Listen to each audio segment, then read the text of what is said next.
புதிய விடியலில் பல்வேறு செய்திகளை பார்க்க இருக்கிறோம். முன்னதாக தலைப்புச் செய்திகளை பார்க்கலாம். அரசியல் பிரமுகர்கள் சமூக ஆர்வலர்களை உளவு பார்ப்பதாக புகார். மத்திய அரசு மீது காங்கிரஸ் கட்சித் தலைவர் சோனியா காந்தி குற்றச்சாட்டு. மகாராஷ்டிராவில் பாஜக சிவசேனா இடையே இழுபறி நீடிப்பு. எந்த கட்சியுடனும் ஆலோசிக்கவில்லை என காங்கிரஸ் கட்சி விளக்கம். கர்நாடகா முதல்வர் எடியூரப்பா மீது பல அமைச்சர்கள் அதிருப்தி என தகவல். பதவி விலக திட்டமிட்டிருப்பதாக வெளியான தகவலால் பரபரப்பு. கோவா திரைப்பட விழாவில் ரஜினிக்கு சிறப்பு விருது வழங்கப்படும் என மத்திய அமைச்சர் பிரகாஷ் ஜவ்டேகர் அறிவிப்பு. விருது அறிவித்துள்ள மத்திய அரசுக்கு ரஜினிகாந்த் நன்றி. பேரிடர் கால விபத்துகளில் இருந்து மக்களை பாதுகாக்க புதிய அமைப்பு. வருவாய் நிர்வாக ஆணையர் ஜே ராதாகிருஷ்ணன் அறிவிப்பு. சூரசம்ஹாரத்தை காண திருச்செந்தூர் கடற்கரையில் குவிந்த பக்தர்கள். சூரனை வதம் செய்த முருகனை கண்டு பரவசம். ஆணவத்தால் மிருக குணத்தால் இந்திராதி முருகனுடைய ஞானவேல் கொய்துவிட்டது சூரனுடைய தலையை. சிங்கமுகன் வீழ். கூட்டுறவு வங்கிகளில் சிறு வணிக கடன்கள் வழங்குவதில் மோசடி நடந்தது அம்பலம். தவறு செய்தவர்கள் தப்பிக்க முடியாது என அமைச்சர் செல்லூர் ராஜு புதிய தலைமுறைக்கு பேட்டி. பொருளாதார வீழ்ச்சி குறித்து கவலைப்படாமல் தலைப்புச் செய்திகளில் இடம்பெறுவதிலேயே பிரதமர் நரேந்திர மோடி தீவிரம் காட்டுவதாக காங்கிரஸ் கட்சியின் தற்காலிக தலைவர் சோனியா காந்தி குற்றம் சாட்டியுள்ளார். டெல்லியில் காங்கிரஸ் கட்சி நிர்வாகிகள் மத்தியில் பேசிய அவர் தற்போதைய இந்திய பொருளாதாரத்தை பார்க்கும்போது மிகுந்த வேதனை அடைவதாக தெரிவித்தார். 16 ஆசிய நாடுகளுடன் இந்தியா மேற்கொள்ளவிருக்கும் தடையற்ற வர்த்தக ஒப்பந்தத்தால் இந்திய பொருளாதாரமே நலிவடைந்துவிடும் என்றும் சோனியா குறிப்பிட்டார். வாட்ஸ்அப் மூலம் இந்திய பத்திரிகையாளர்களும் சமூக செயற்பாட்டாளர்களும் உளவு பார்க்கப்பட்டதை குறிப்பிட்ட சோனியா காந்தி மோடி அரசுதான் இஸ்ரேல் நிறுவனம் மூலம் உளவு பார்த்ததாக குற்றம் சாட்டினார். இது சட்டவிரோதம் மட்டுமல்ல, அரசியல் சாசனத்திற்கு எதிரானது என்றும் சோனியா குறிப்பிட்டார்.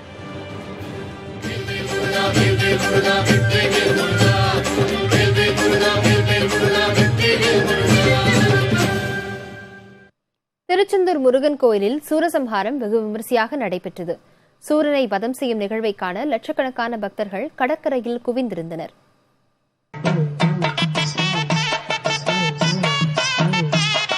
முருகனின் அறுபடை வீடுகளில் திருத்தணியை தவிர மற்ற முருகன் கோவில்களில் கந்தசஷ்டி விழாவின் முக்கிய நிகழ்வான சூரசம்ஹாரம் வெகு விமர்சையாக நடைபெற்றது.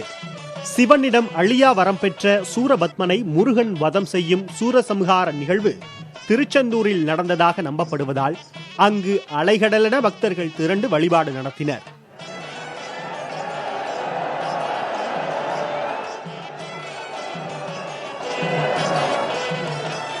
கடந்த 30ஆம் தேதி கந்தசஷ்டி திருவிழா தொடங்கிய நிலையில் முக்கிய நிகழ்வான சூரசம்ஹாரம் திருச்செந்தூர் முருகன் கடற்கரையில் சிறப்பாக நடைபெற்றது.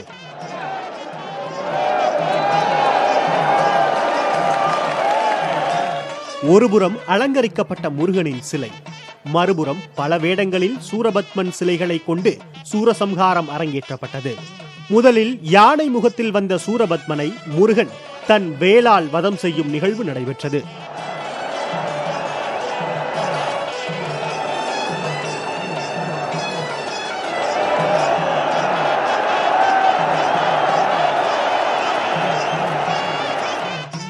பின்னர் சிங்க முகத்திலும் மாமரத்தில் சேவல் வேடத்திலும் சூரபத்மன் அடுத்தடுத்து அவதாரம் எடுக்க முருகன் தன் வேலால் சூரபத்மனை வீழ்த்தியதை பக்தர்கள் பக்தி பரவசத்துடன் வழிபட்டனர்.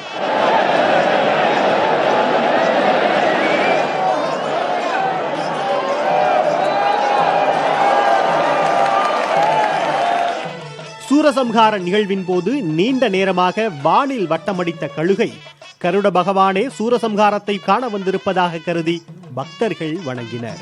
விழாவையொட்டி திருச்செந்தூர் முருகன் கோவிலில் 3000க்கும் மேற்பட்ட போலீசார் பாதுகாப்பு பணியில் ஈடுபடுத்தப்பட்டிருந்தனர். பக்தர்கள் வசதிக்காக மாவட்ட நிர்வாகம் பல்வேறு ஏற்பாடுகளை செய்திருந்தது. புதிய தலைமுறைக்காக திருச்செந்தூரிலிருந்து நாகராஜன். தமிழகத்தில் உள்ள புகழ்பெற்ற முருகன் கோவில்களில் சூரசம்ஹார நிகழ்ச்சி வெகு விமரிசையாக நடைபெற்றது.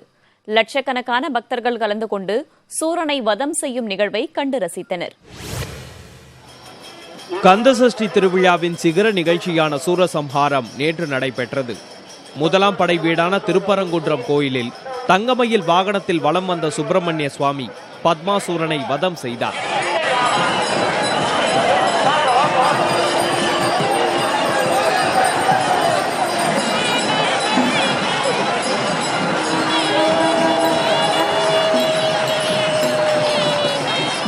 மூன்றாம் படை வீடான பழனியில் சூரசம்ஹார நிகழ்ச்சி கிரிவல பாதையில் நடைபெற்றது. மலை கொழுந்து அம்மனிடமிருந்து சக்திவேலை பெற்றுக்கொண்ட முருகன் தாரகாசூரன், பானுகோபன் சூரன், சூரபத்மன் ஆகியோரை வதம் செய்தார். நிகழ்ச்சியில் துணை முதலமைச்சர் ஓ பன்னீர்செல்வம், அமைச்சர் திண்டுக்கல் சீனிவாசன் உள்ளிட்டோர் கலந்து கொண்டனர்.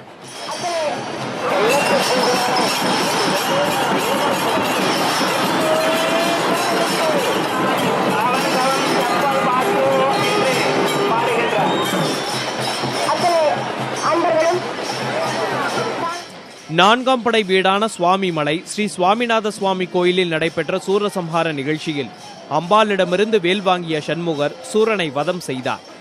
ஆயிரக்கணக்கான பக்தர்கள் அரோகரா முழக்கம் எழுப்பி வழிபட்டனர்.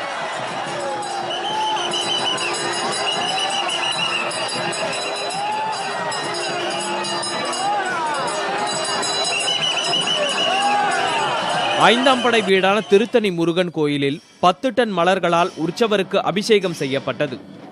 சூரனை வதம் செய்து சினம் தணிந்து முருகன் காட்சி தருவதால் திருத்தணியில் சூரசம்ஹாரம் நடத்தப்படுவதில்லை. அதற்கு பதிலாக புஷ்பாஞ்சலி நடத்தப்படுவது வழக்கம். இதில் திரளான பக்தர்கள் கலந்து கொண்டு சுவாமி தரிசனம் செய்தனர்.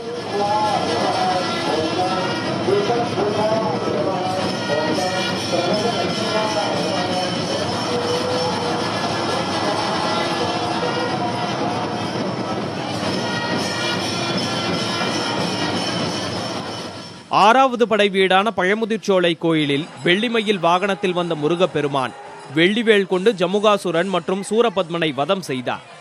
பக்தர்கள் சஷ்டி விரதம் இருந்து முருகனை வழிபட்டனர்.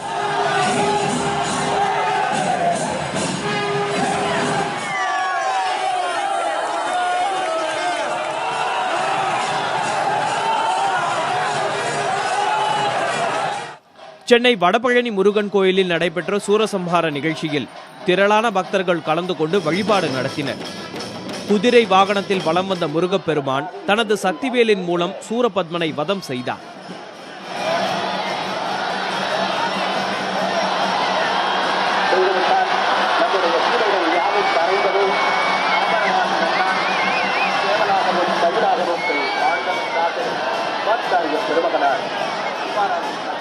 இதேபோன்று திருச்சி வயலூர் முருகன், புதுக்கோட்டை சாந்தநாத சுவாமி, நாகர்கோயில் பாலமுருகன், மருங்கூர் சுப்பிரமணிய சுவாமி, கரூர் ஸ்ரீ கல்யாண பசுபதீஸ்வரர் ஆகிய கோயில்களிலும் சூரசம்ஹார நிகழ்ச்சி சிறப்பாக நடைபெற்றது.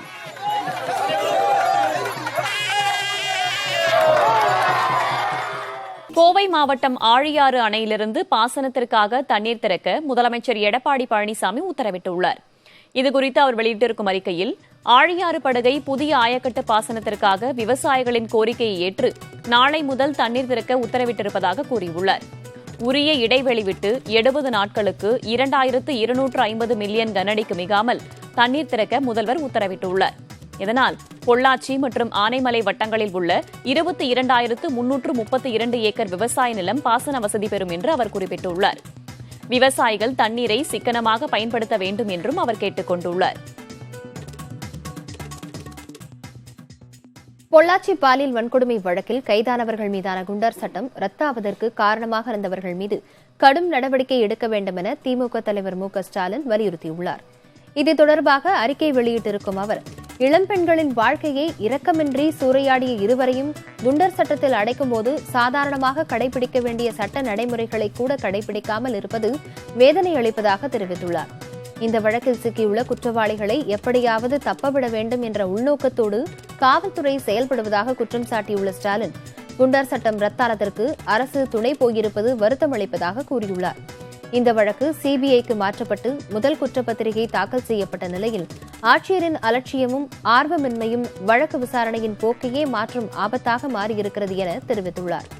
பொள்ளாச்சி பாலியல் வன்கொடுமை வழக்கில் இதுபோன்ற சூழலை அரசு ஏன் திட்டமிட்டு உருவாக்குகிறது, யாரை காப்பாற்ற இந்த முயற்சிகள் நடக்கின்றன என்ற கேள்விகள் எழுவதாக அவர் தெரிவித்துள்ளார். இளம்பெண்களின் எதிர்காலத்தை சீரழித்த கயவர்களுக்கு கடுமையான தண்டனை பெற்றுத்தர வேண்டுமென ஸ்டாலின் கேட்டுக் கொண்டுள்ளார். சென்னையை அடுத்துள்ள பையனூரில் அம்மா படப்பிடிப்பு தளம் கட்டுவதற்கான அடிக்கல் நாட்டு விழா நடைபெற்றது. பழைய மகாபலிபுரம் சாலையில் அமைந்துள்ள பையனூர் என்ற இடத்தில் தமிழ் திரையுலகைச் சேர்ந்த தொழிலாளர்களுக்கு வீடுகள் மற்றும் படப்பிடிப்பு தளம் அமைக்க தமிழக அரசு 100 ஏக்கர் நிலத்தை வழங்கியது. அங்கு புதிய படப்பிடிப்பு தளத்தை அமைக்க தமிழக முதலமைச்சர் எடப்பாடி கே பழனிசாமி அடிக்கல் நாட்டினார். பையனூரில் நடிகர் சங்கத்தின் உறுப்பினர்களுக்கு வீடுகள் அமைக்க 10 ஏக்கர் நிலமும், தயாரிப்பாளர் சங்கத்திற்கு 8 ஏக்கர் நிலமும், பெப்சி என்று அழைக்கப்படும் தென்னிந்திய திரைப்பட தொழிலாளர்கள் சம்மேளனத்தில் உறுப்பினராக உள்ளவர்களுக்கு வீடுகள் அமைக்க 50 ஏக்கர் நிலமும் ஒதுக்கப்பட்டுள்ளது. அதேபோல் 15 ஏக்கரில் படப்பிடிப்பு தளம் அமைக்க திட்டமிடப்பட்டுள்ளது. தமிழக முன்னாள் முதலமைச்சர் ஜெயலலிதாவை நினைவுகூரும் வகையில் அம்மா என்ற பெயரில் புதிய படப்பிடிப்பு தளத்தை அமைக்க அடிக்கல் நாட்டப்பட்டுள்ளது.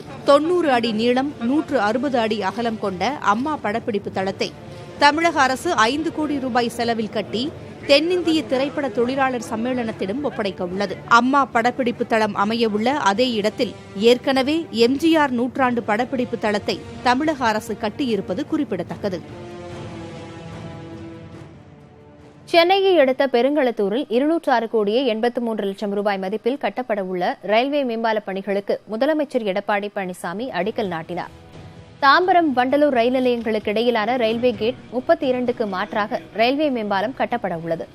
இதற்கான பணிகளுக்கு தலைமைச் செயலகத்தில் இருந்தபடி முதலமைச்சர் எடப்பாடி பழனிசாமி காணொலி காட்சி மூலம் அடிக்கல் நாட்டினார். இந்நிகழ்ச்சியில் அமைச்சர்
முதலமைச்சர் யார் என்பதில் இரு கட்சிகளிடையே இழுபறி இன்னும் நீடிக்கிறது.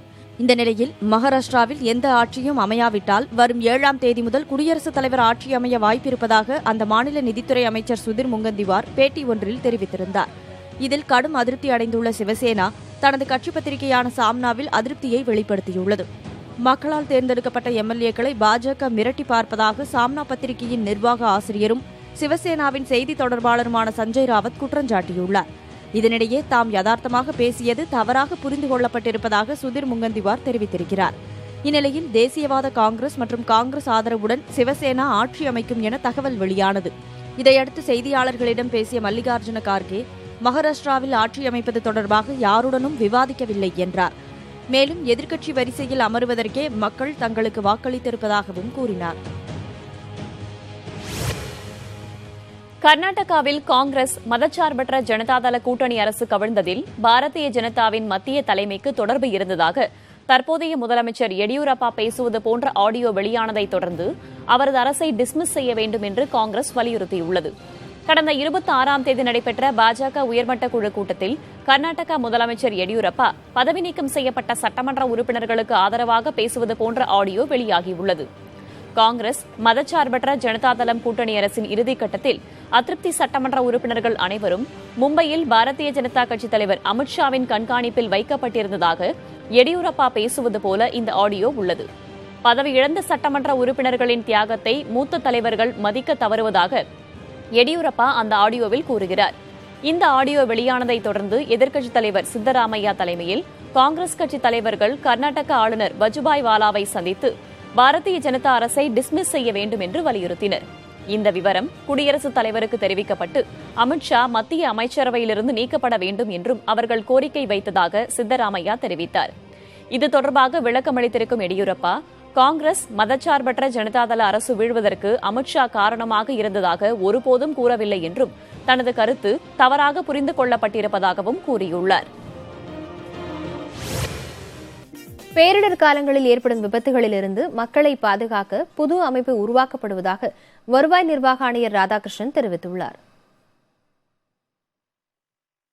பொதுமக்களை பிரிவென்டிவ் ஸ்டெப், இந்த மாதிரி ஒரு இடர்கள் ஏற்படும் போது என்ன செய்யணும், என்ன செய்யக்கூடாது, சாதாரண இடி மின்னல் தாக்கும்போது என்ன பண்ணணும், தன்னை பாதுகாப்பது எப்படி, அரசாங்கம் என்ன கடமை செய்யறது, ஃபயர் சர்வீஸ், போலீஸ் இவங்கெல்லாம் இன்வால்வ் பண்ணி என்னென்ன மாதிரி பண்ணலாம், அதே மாதிரி மாக் ட்ரில் எப்படி செய்யலான்னு சொல்லி இந்த மாதிரி ஆங்கிளில் மனு தமிழ்நாடு முதலமைச்சர் இதை ஒரு இயக்கமாக கொண்டு போய் வருவாய்த்துறை அமைச்சரும் கலந்தாலோசித்து மாவட்டந்தோறும் இதை கொண்டு போய் செல்ல போகிறோம். ஃபயர் சர்வீஸ், SDRF போன்றவை எல்லாருமே இதில் கலந்துப்பாங்க. NCC, NSS எல்லாரையுமே நம்ம சேர்த்து இதை இயக்கமாக கொண்டு செல்வதற்கான முடிவெடுத்து இன்னைக்கு 4th கொடுக்க போகிறோம். மத்திய கூட்டுறவு வங்கியில் சிறு வணிகர்கள் கடன் பெயரில் முறைகேடு மற்றும் கையாடல் நடந்திருப்பது தெரியவந்துள்ளது. அதனையடுத்து தவறுக்கு காரணமான அலுவலர்கள் மீது துறை ரீதியிலான நடவடிக்கை எடுக்க கூட்டுறவுத்துறை அமைச்சர் செல்லூர் ராஜு உத்தரவிட்டுள்ளார். மத்திய கூட்டுறவு வங்கி கிளை ஒன்றில் தனிநபர் பிணையத்தின் அடிப்படையிலான சிறு வணிகர் கடன் ஓராண்டில் வழங்க அனுமதிக்கப்பட்ட தொகையை விட 2 மடங்கு அதிகமாக 5 மாதங்களில் முறைகேடாக ஒரே நபருக்கு வழங்கப்பட்டது கண்டுபிடிக்கப்பட்டது. அதனையடுத்து நடைபெற்ற ஆய்வில் ஒருவருடைய ஆதார் எண், நிரந்தர கணக்கு எண், முகவரி ஆகியவற்றை பயன்படுத்தி மற்றொரு நபருக்கு சிறு வணிகர் கடன் வழங்கப்பட்டது உறுதி செய்யப்பட்டது. மேலும் அந்த கடன் தொகை ஈடு ரசீது மூலம் மற்றொரு கணக்கிற்கு மாற்றம் செய்யப்பட்டு கையாடல் செய்யப்பட்டதும் தெரிய வந்தது. அதனையடுத்து முறைகேட்டில் ஈடுபட்ட அலுவலர்கள் மீது நடவடிக்கை எடுக்க உத்தரவிடப்பட்டுள்ளதாக புதிய தலைமுறையிடம் கூட்டுறவுத்துறை அமைச்சர் செல்லூர் ராஜு தெரிவித்தார். இனிமேல் ரேஷன் கார்டு மட்டும் இல்லை, இது என்னென்னா ஸ்மார்ட் கார்டும் வச்சுக்கிறணும், ஸ்மார்ட் கார்டும் வாங்கிக்கிறணும். அவங்களுக்கு இப்போ நம்ம என்னென்னா ஒருத்தருடைய தனிநபர் செல் நம்பரை வாங்கிக்கிட்டு அவங்களுக்கு மெசேஜ் வேறு பண்ணணும், நீங்கள் இவ்வளோ வாங்கியிருக்கீங்க. இன்னொருத்தர் நம்ம ஜாமீன் போடுறான்னா அவருக்கும் இவ்வளோ நீங்கள் ஜாமீன் போட்டிருக்கீங்க, இவருக்கு இவ்வளோ தொகை கொடுத்துருக்கு அப்படின்னு சொல்லி நம்ம அவங்களுக்கு மெசேஜ் அவங்க செல்லுக்கே இப்போ போயிடும். இப்போ வங்கி பூரா நவீனமாகிடுச்சு. தனியார் வங்கிகளுக்கு இணையாக கூட்டுறவு வங்கிகள் இன்றைக்கி சிறப்பாக செயல்படுது. இனிமேல் மோசடிகள் வராத அளவுக்கு நடவடிக்கை எடுத்திருக்கோம். நடந்தால் அவர்கள் மீது யாராக இருந்தாலும் நடவடிக்கை எடுக்கப்படும். கூட்டுறவு வங்கிகளில் கடன் வழங்குவதற்காக வகுக்கப்பட்டுள்ள விதிமுறைகளை கட்டாயம் பின்பற்ற வேண்டுமென கூட்டுறவு சங்கங்களின் பதிவாளர் சுற்றறிக்கை அனுப்பியுள்ளார். அதில் நவம்பர் 1ஆம் தேதி முதல் கூட்டுறவு வங்கிகள் சங்கங்கள் மூலம் கடன் பெற்ற ஒவ்வொரு கடன்தாரருக்கும் 15 நாட்களுக்குள் கடன் தொகை, திருப்பி செலுத்த வேண்டிய தேதி போன்ற விவரங்களை பதிவஞ்சலில் அனுப்பி அதற்கான ரசீது மற்றும் ஒப்புகை அட்டையை தனியே பாதுகாக்க வேண்டுமென அறிவுறுத்தப்பட்டுள்ளது. கடன்தாரர் குறிப்பிட்ட முகவரியில் இல்லை என திருப்பி வரப்பெற்ற பதிவஞ்சல்கள் மீது மிகுந்த கவனம் செலுத்தி கண்காணிக்க உத்தரவிடப்பட்டுள்ளது. ஒரே குடும்ப அட்டையில் உள்ள குடும்ப உறுப்பினர்களுக்கு கடன் வழங்கக்கூடாது, திருப்பி செலுத்தும் திறனை பொறுத்து கடன் வழங்கிட வேண்டும் என்றும் அறிவுறுத்தப்பட்டுள்ளது. தவணை தவறிய கடன்களை குழு அமைத்து 3 மாதங்களுக்கு ஒருமுறை 100 விழுக்காடு ஆய்வு செய்து உரிய சட்டப்பூர்வ நடவடிக்கை மேற்கொள்ள வேண்டும் என்றும், அவ்வாறு செய்யாத அலுவலர்கள் மீது கடும் நடவடிக்கை மேற்கொள்ள வேண்டும் என்றும் கூட்டுறவு வங்கிகள் சங்கங்களுக்கு பதிவாளர் உத்தரவிட்டுள்ளார். கடன் வழங்குதல் தொடர்பாக பின்பற்ற வேண்டிய 14 விதிமுறைகளும் கூட்டுறவு சங்கங்களின் பதிவாளரால் தமிழ்நாடு மாநில தலைமை கூட்டுறவு வங்கி கடன் மேலாண்மை இயக்குநர், சென்னை மண்டல கூடுதல் பதிவாளர், அனைத்து மண்டல இணை பதிவாளர்கள் உள்ளிட்டோருக்கு கடிதமாக அனுப்பப்பட்டுள்ளது. ஜம்மு காஷ்மீர் மற்றும் லடாக் யூனியன் பிரதேசங்கள் புதிதாக உருவாகியுள்ள நிலையில் இந்தியாவின் புதிய வரைபடத்தை உள்துறை அமைச்சகம் வெளியிட்டுள்ளது. ஜம்மு காஷ்மீர் மாநிலம் ஜம்மு காஷ்மீர் மற்றும் லடாக் என 2 யூனியன் பிரதேசங்களாக பிரிக்கப்பட்டுள்ளது. அக்டோபர் 31ஆம் தேதி முதல் 2 யூனியன் பிரதேசங்களும் செயல்பாட்டுக்கு வந்திருக்கும் நிலையில் இந்தியாவின் அதிகாரப்பூர்வ புதிய வரைபடத்தை உள்துறை அமைச்சகம் வெளியிட்டுள்ளது. அதில் காஷ்மீர், லடாக் ஆகிய யூனியன் பிரதேசங்களின் எல்லைகளும் மற்ற 7 யூனியன் பிரதேசங்கள் மற்றும் 28 மாநிலங்கள் குறித்த விவரங்களும் இடம்பெற்றுள்ளன. திருச்சி மாவட்டம் ஆங்கரை பகுதியில் உள்ள மருதாந்த நாதேஸ்வரர் கோயிலில் சூரசம்ஹார விழா வெகு விமரிசையாக நடைபெற்றது. கந்தசஷ்டி விழாவையொட்டி சூரனை வதம் செய்யும் நிகழ்ச்சி நடைபெற்றது. முன்னதாக கோயிலில் உள்ள பாலசுப்பிரமணியருக்கு அபிஷேகம் மற்றும் தீபாராதனை உள்ளிட்ட சிறப்பு பூஜைகள் செய்யப்பட்டன. மரக்கேடயத்தில் எழுந்தருளிய முருகப்பெருமான் சூரனை வீதிகளில் விரட்டி வந்து வதம் செய்தார்.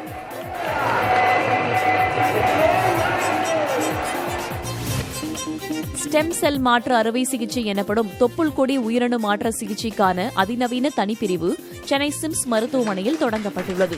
இதற்காக வேல்ஸ் நாட்டில் உள்ள college of health care innovations உடன் புரிந்துணர்வு ஒப்பந்தம் கையெழுத்தானது.